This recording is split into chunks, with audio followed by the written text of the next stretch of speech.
Hello, welcome back to a Wee Dram on the third half with Scott Hamilton and Steve O'Donnell. This is the part of the show where we pour a metaphorical dram and have a relaxed conversation with interesting people about life, work, and what comes next. Today's guest is Trevor Hatton. Trevor spent around 30 years. I'm maybe being a bit generous here. 30 years. It felt like a lot more, Trevor. But anyway, Trevor spent around 30 years in consulting, including senior roles, Accenture and EY, and these days, amongst many other things, he works with Next Up, helping senior executives think about what comes after the big corporate chapter, what Next Up call Unretirement, which felt like a perfect conversation for the third half. Trevor, welcome. How are you? Thank you, Scott. Yeah, I'm very well, very well. Your intro was 100% accurate, Just and you're 30. right. Just 30. It was just 30, but you're also right. It did feel a lot longer. It's funny because whenever I say I've been 30 years in industry and now I'm doing fractional stuff, and then my wife points out, is it not 35 or something like that? And she says, Steve's, welcome back, Steve, now that we've got technology kind of working again. And Steve's the same. Every time I talk to Steve, he puts another 10 years on his existence. I've been doing this fractional thing for 60 years now. Is that right, Steve? No, 68 years. 68 years a fractional executive. That's the one. I started off in my cradle. In the womb. I was already advising the world. So, Trevor, before we get into Next Up and your experience coaching and helping people move into the next part of their working life, tell us a little bit about your own journey, 30 years in consulting, and then this pivot into helping others. Yeah, as you say, I was with Accenture for a very long time, where you and I worked together briefly. And I guess I retired or stopped working at least twice. I left Accenture and didn't do anything really much because it was a bit of a hurry, and then got back into consulting, worked for a small boutique firm, and then got headhunted into EY. I was a partner at EY for 4 years. And then a couple of things happened. My marriage was on the rocks. It was a very difficult time, very dark time. I was also sick. I got a condition that required me to have surgery, and I just thought, I can't do this anymore. There were other priorities, and I just stopped.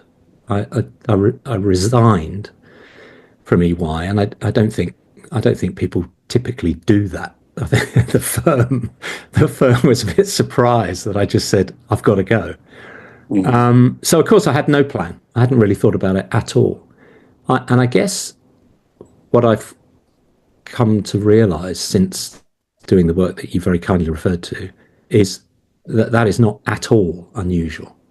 That people, have lived our generation, I should say, have lived a relatively structured life. You went to school, you knew what you needed to do, you may have gone then to university. Similarly, there were rules and things to follow. Then you got a job, and you may change jobs, but in your job you knew more or less what was expected of you. And this is particularly true in professional services. The day comes when somebody says, you know what, you remember that partnership agreement that you signed? It says you have to retire. and that's that. Now, that's a fairly extreme example from partnerships. And we'll talk a bit more about that, I'm sure, because those are the organizations that we do most of our work with.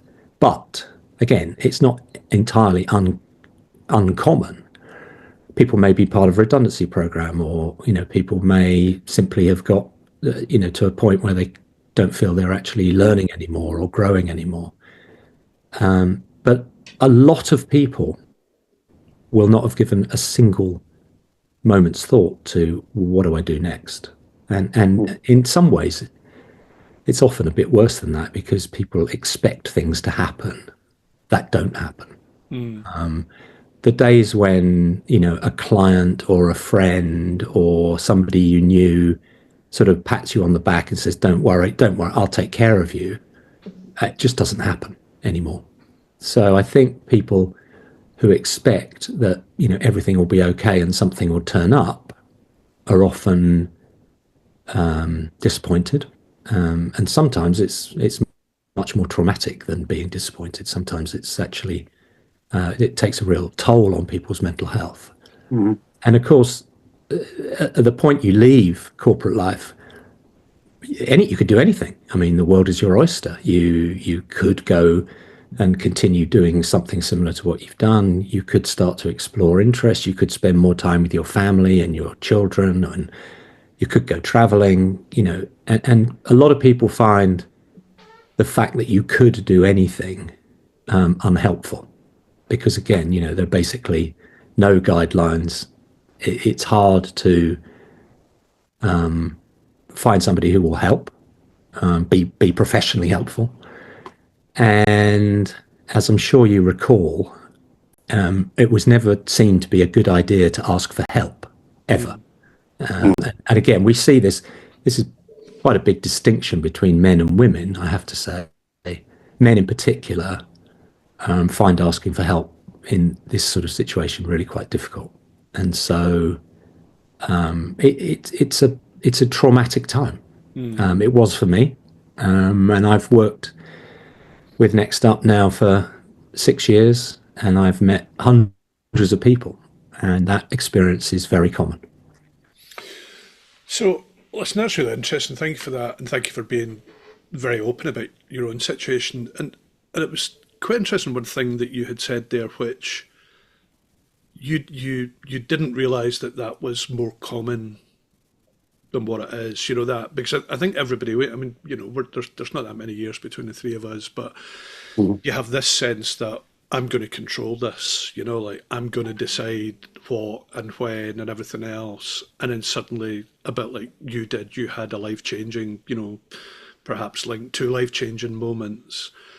And that, quote unquote, was not uncommon, or was more common than what you'd realised. And I think that's when it's kind of thrust upon you, and then you have to make those more knee-jerk decisions than perhaps if you saw through the journey that you had expected to see through for the past 20 years. Yeah. And I think even people who aren't massively committed to their careers often feel that, in the later years of their career, when they're at their most senior position, possibly earning the most money, to some extent their identity is defined by their job.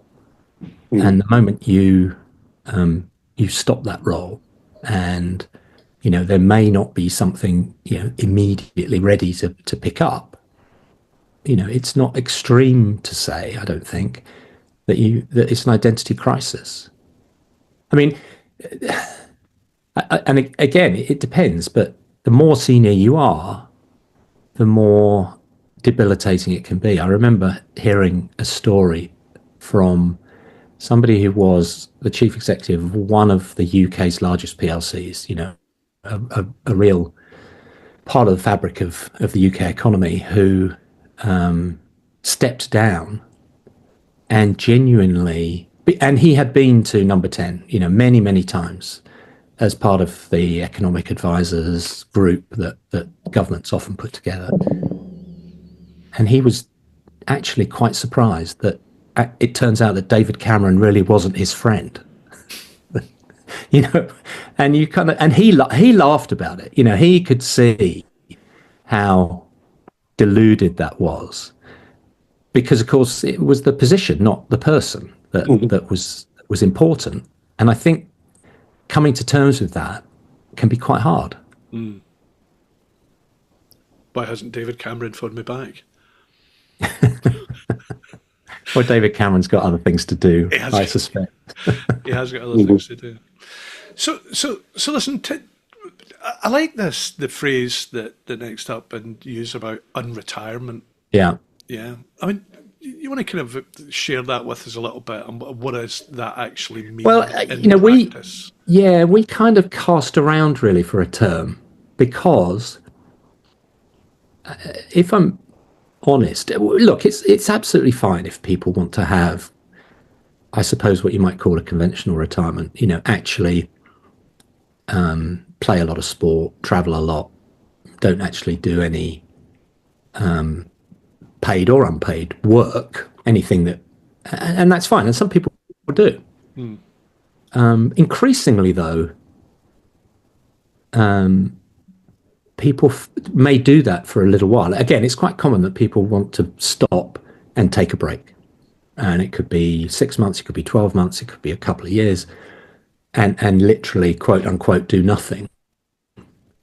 And then people find that quite unsatisfying, particularly if you've had, a busy professional career and you have a network of contacts, you have a certain amount of content knowledge, but also you miss the intellectual challenge, you miss the opportunities to learn something new. So for a lot of people who have had, a busy career, whether it was senior or not, actually doing nothing is pretty unappealing, actually.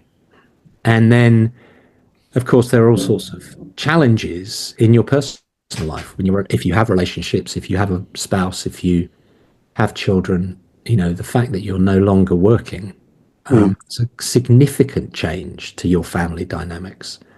And so we tried to find a term that would describe that stage of life where, okay, you may not be working full time, you may not be, in a paid role, but you're not retired, in the conventional sense. You're not doing nothing.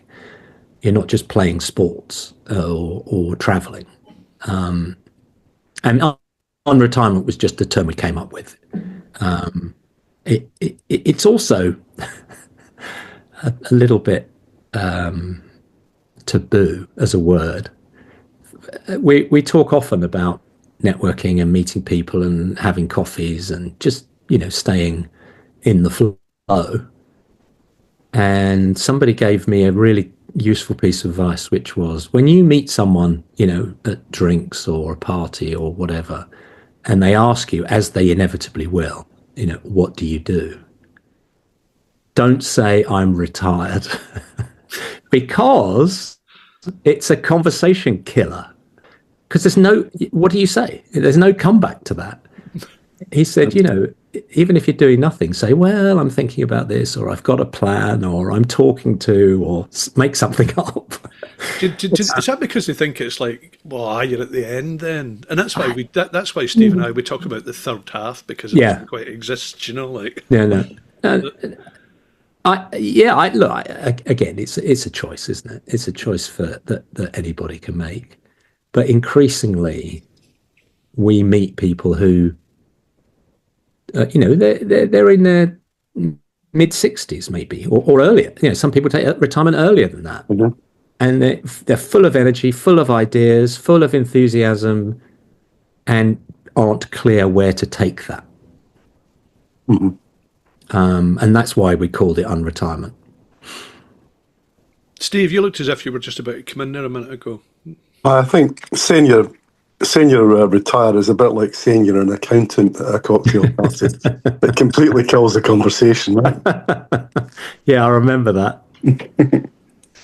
Yeah, but you're entirely right, and I think it's very insightful to point out that we're defined by our job titles, or defined by our job. It's such a big part of. I don't know if this is sexist. It's certainly such a big part of what a man does. Yes. Because we don't have children in the same way as our wives do, but not having that leaves an enormous gaping chasm. Yeah, I think there is my experience anyway is that there is a difference between men and women at this stage of life. Yeah. It's possible that I might say something mildly sexist, but one of the things I have noticed is, generally speaking, women don't feel it's a sign of weakness to ask for help. They're very open to other people's opinions, They may take them, they may not, but it's not seen as a display of anything. Uh-huh. A lot of men, particularly people who've held senior positions, possibly subconsciously, find it hard either to say I've got a problem or to seek out help of any kind. And I think, again, the people that we see that are most unhappy are people who expect things to happen, expect the phone to ring, expect to be offered, or are used to having, a load of support, tech support or diary management or any of those things that you're just left without when you start working. Or a sales team going out and driving business for you. Yeah.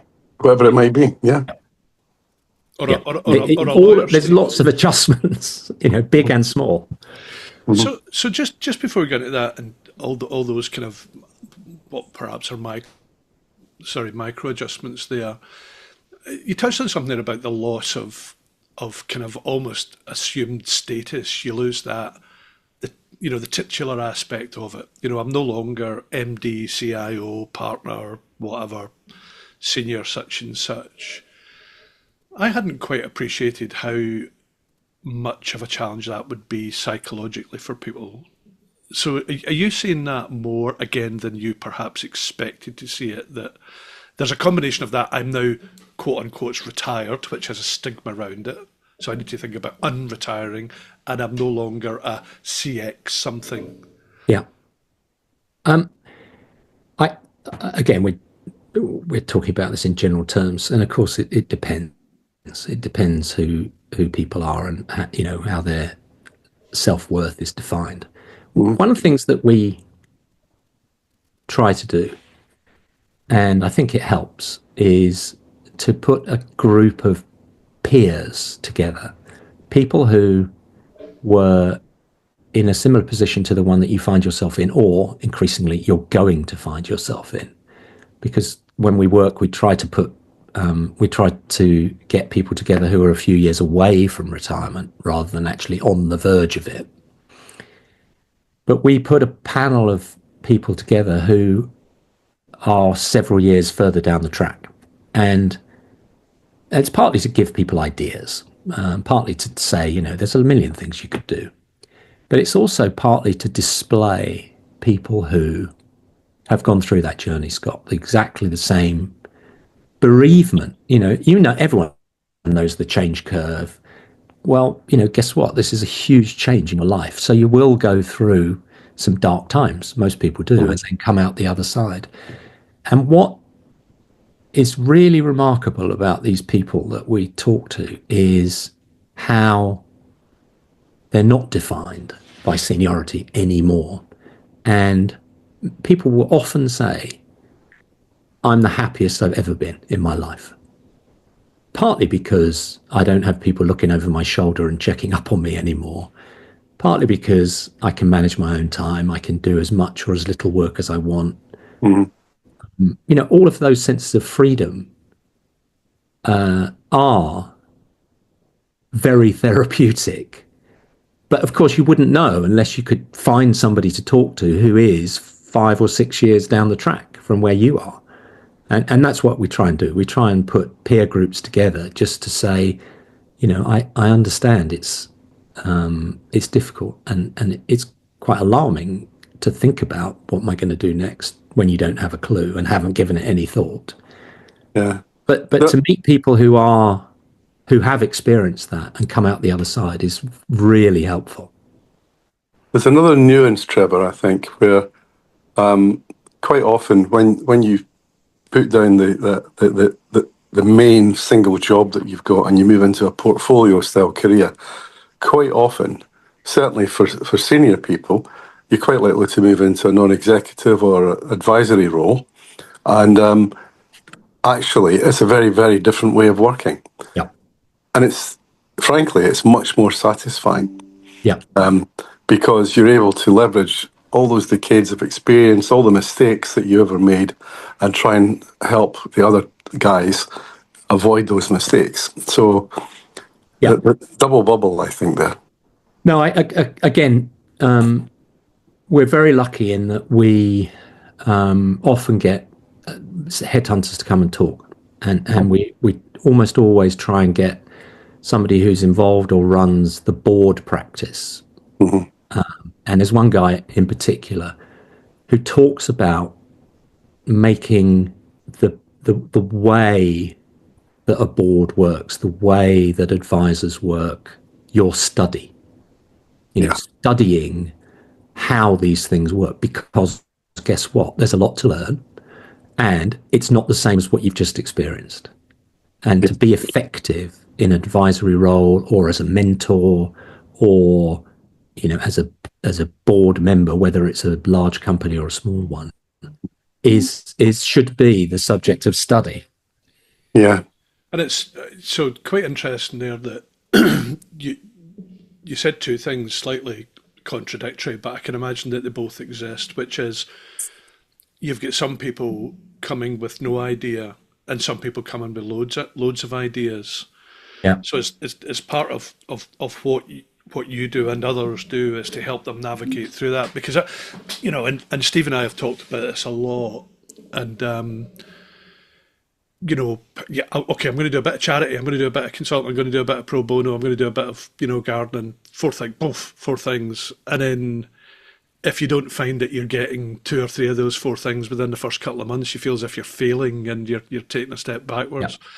Yeah. So as part of what you're doing, that kind of like, listen, this is a bit of a journey, and there might be 6-9 months where you don't have anything, or you might not have any of the four things on your list.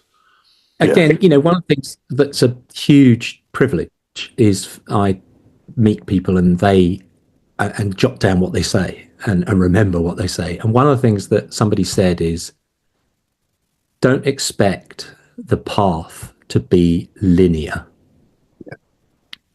So opportunity will come up. You will experiment with things, and some things won't go very well. And one of the joys of this stage of life is you just stop doing that and try something else. Yeah. and you have permission to do whatever you want. And you're right, Scott. Actually, particularly if you're aiming at one of the large charities in any field, one of the children's charities or a medical charity, you're not just going to walk in, to be a board. Even if it's a non-paying role, you're very unlikely to be successful the first time round. But again, even if you are free, why do I want you around here? And actually, somebody said again, if you come across a small charity and they don't want to interview you, don't go there. Because they should interview you. They should have multiple candidates. They should be picking the best person and checking up on you. And so sometimes it very occasionally happens that people wander into something that then they wish they could get out of.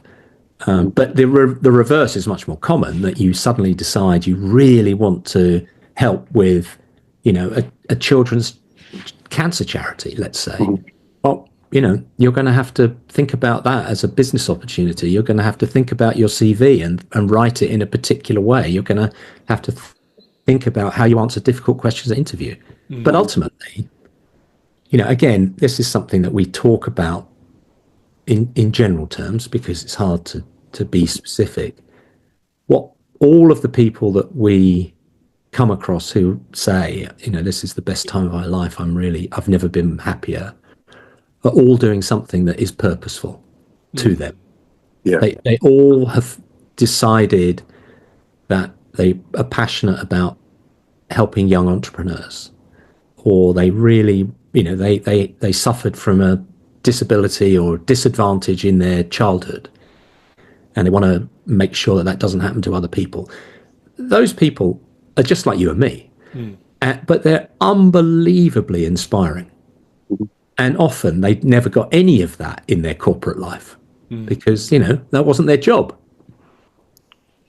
Steve, you said something earlier I want to go back to, which is most of the people, and like you yourself, Steve, do a big single job for a large corporate, and then by your very nature, when you go into fractional, as we call it, they are smaller companies or smaller roles. And that's right. I found that transition, and Trevor, you know me you've known me for longer than what Steve and I have known each other, but I've always worked for large tech organisations, and then you suddenly go and work for a startup, a fintech, 2 men out of a garage somewhere. It's polar opposite. I mean, it is so different from anything that you've experienced before. And back to a point that I think you made, Trevor, that kind of learning, you have to totally recalibrate who you are and what you do and how you do it in order to bring that value that you can bring to those organisations, because it's a fundamentally different starting point. Well, you're mostly right, I think, Scott, but you might be conflating, I think, the fact that you're doing 2 or 3 days a month compared to working weekends and 5 days a week and into the evening and things on a big job. I found that some of the advisory roles that I'm involved in, well, for example, I'm involved in one that is a NASDAQ IPO. I mean, that's gargantuan. It's a huge amount of work involved in it. I'm also raising, we talked about it earlier on, 27 million quid for a life sciences business. I mean, that's a huge amount of money. So some of these things are really quite big, but the big difference is that you're time slicing. You've actually got multiple completely independent priorities, which is very different from being a CEO or a CIO or a C-level exec in an enterprise. And you've got to be able to switch from one to the other without losing the plot, because it's really easy to lose the plot if you've got so many things on your mind all at once and they're all urgent and important. So it's not necessarily a smaller job, it's just you've got less time window to solve the problems in it. I think that's fair. And Trev, what do you see as the kind of you've seen a lot of senior executives go through this over the years. What are the most common mistakes that you see people making? Is it waiting too long? Is it this kind of assumption that things will just happen? Some of the things you've touched on there. We're trying to help people who are going down this journey to not make the mistakes that perhaps some others have. I think you have to be realistic. I think you have to be realistic about what you have to offer, and if what you have to offer isn't in demand, then you need to have something else to offer. Often people say, I used to be the world's expert at this, and so I'm going to set myself up in business to do this, only to discover that this nobody wants, or there's a very, very limited market for it. So I think you have to be clear about your own value, your own talents, and I think also you have to be realistic about money. Some people will be loaded and just not an issue. Most people that we deal with will be comfortable, but not having an income is a big change. And the kind of money that you probably can raise, or are worth in the market as an individual rather than as a corporate officer, it is quite different.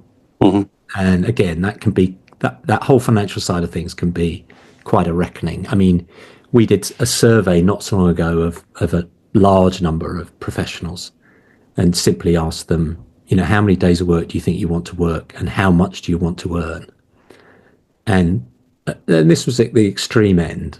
We had answers that said, well, maybe a day a week, maybe two, and I don't know, somewhere between 100 and 200,000 pounds. And we were like, okay, good luck with that. If you find that job, please let us know. Well, So if you there's were, that. Sorry. yes, if you were doing 3 or 4 proper non-exec roles on 30 to 40 for Exactly. 2 days a month, you might make it, but Yeah. actually achieving that's really tough. Yeah, you're right, Steve. And again, there's a level of commitment of time and time sequence throughout the year, which doesn't suit everybody, you Yeah. know. And so the idea that you'll have all of the time that you want, you're in control, but you'll still have, really quite a large salary for doing not really much work, that's tough. Mhm. The other thing we see a lot, and again, this is not it's not criticism, it's just something that people do, is they spend a lot of time and a lot of effort on qualifications and then expect work to come to them. Yeah, doesn't happen. And my news flash is, just as you remember, Scott, the world was full and is full of management consultants. The world is full of coaches and mentors and counselors. And so if you don't really stand out and you don't really have anything to offer, it doesn't matter what your qualifications are. True. You're going to be disappointed.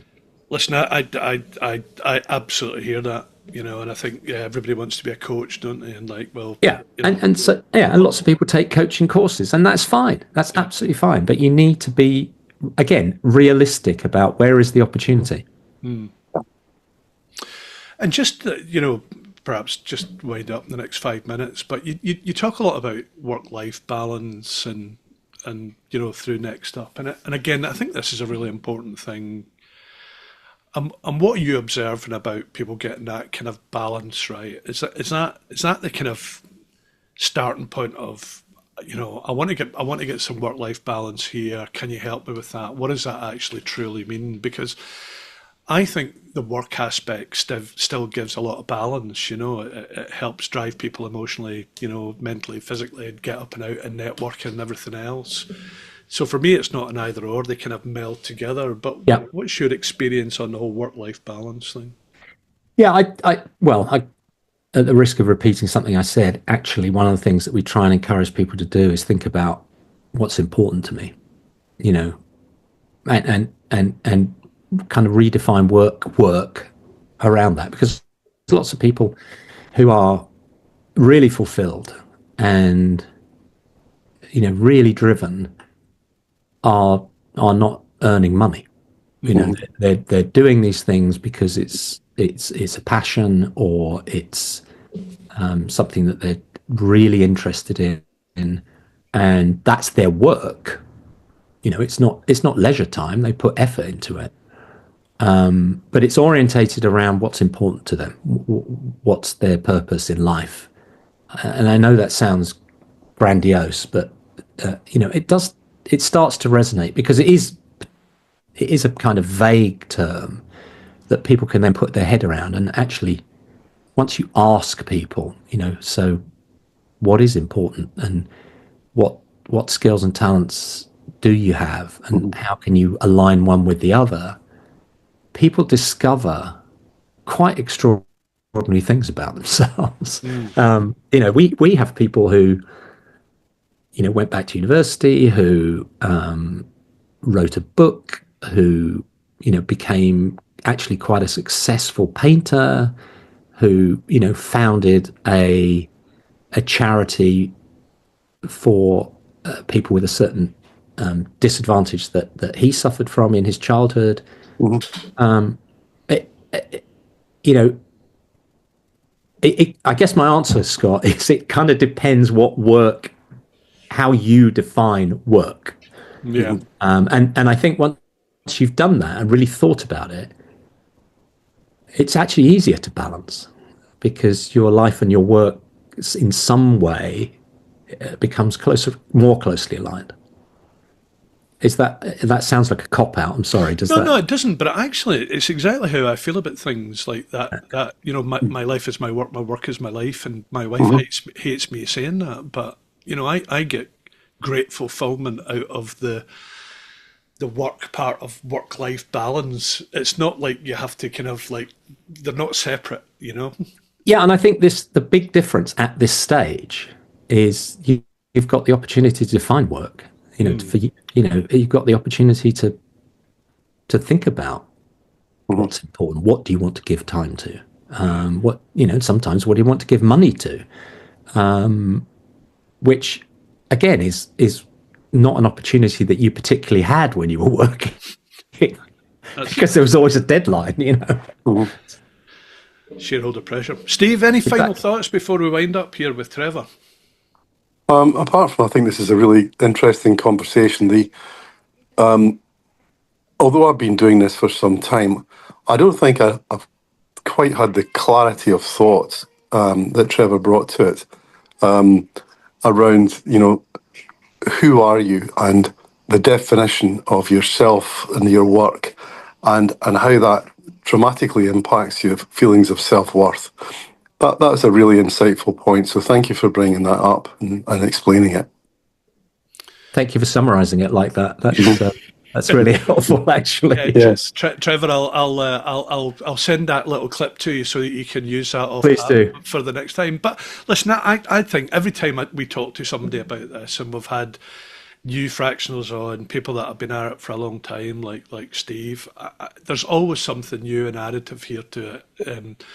Because everybody kind of encounters it. And I think to your point up front, how did I get here? Was it imposed on me? What are the kind of variables in there? How do I cope with them? As opposed to, as you said earlier, work and life is not linear. Oh. Yeah. And I think when we get to that point in our careers after the kind of full-time corporate chapter, it's such a big pivot. And, we've all got a lot of, I hope, years left in the tank where we want to be active physically, mentally, and doing stuff. And my final question for you, just to close off, is like, you tend to get people after the event. What's your advice for people maybe 5 years out? Because again, I talk to a lot of people that are a wee bit younger than me, and they say things like, yeah, do you know what, when I'm 50 or when I'm 55, I'm going to do something, I'm going to draw a line and move on. What's your bit of advice for these people at that stage? I would say try and find somebody that you used to work with who is 2 or 3 years in, and go and ask them. Yeah. What did you do? What was it like? What were the challenges? What would you have done differently if you were in my shoes? What would you have prepared or thought about if you had the luxury of, 2 or 3 years before retirement? And you'll get an amazing set of answers. It may be difficult to process all the information you get, but it's the first thing that we encourage people who are coming on the workshop to do is go find somebody that you used to work with who's 2 or 3 years into retirement, and just ask them what would they have done differently? What did they learn? And you'll get amazing answers. Yeah, and probably, would it have made a difference is a secondary question if you'd actually done that. Mm-hmm. And there are some things that people think they want to do, and they just leave it too late. Yeah. I was very much struck by somebody who had gone on to have actually quite a successful career in politics. And it turns out that he had been politically engaged his entire life. He had been a lawyer, he'd worked in the law, but he'd done pro bono work off his own bat, and he'd helped people with housing issues and all sorts of stuff. His point was, there are some roles, some walks of life that you can't just switch into. It has to have been something that you've done for years and years and years. So again, if you're not really that politically engaged, then just rule that out. There's no way you're going to get elected, so just forget it. So that's an extreme example, but people will often give you real insight into, I wish I hadn't done this, or I wish I'd started thinking about this, or that's, I think, a goldmine. Brilliant. Yeah. Trevor, excellent. Thank you very much. Thanks for joining us here on It's been a real pleasure. Speak to you soon. Thank you. If I come tonight in the flashing light, would you watch me spin out from life's wheel? What will we do in hopes renewed?